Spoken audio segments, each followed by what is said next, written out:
မမင်းတရားမင်းမှအစထား၍အလုံးစုံသောနတ်မြမတို့အားအမြပေးဝေပါကုန်၏ဘဝတစ်ပါး၌ရှိ၍နေကြကုန်သောမိဟောင်းဖာဟောင်းဘိုးဟောင်းဘွားဟောင်း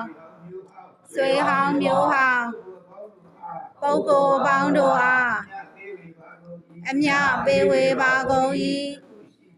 ယခုရှိကြမိခင်ဖခင်ကျေးဇူးရှင်နှင့်မိဘဘိုးဘွားအစထား၍လူအရေးအားဖြည့်ကြီးမြောက်ရောက်ရှိလာကြကုန်သောတရားနာပရိသတ်တို့အားအမြပေးဝေပါ၏32ပုံ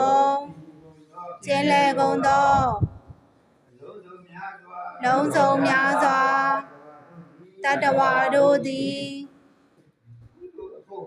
ကုသိုလ်ဖို့ကိုအမြရကြ၍ကိုယ်စိတ်နှဖျားကျမ်းမာချမ်းသာကြသည်ဖြစ်ကြပါစေသောကုသိုလ်အမြယူတော်မူကြပါကုန်တော်သာဓုသာဓုသာဓုကုသိုလ်အမြ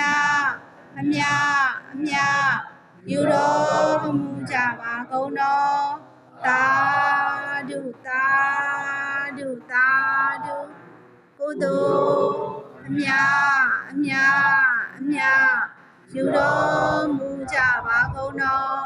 သာ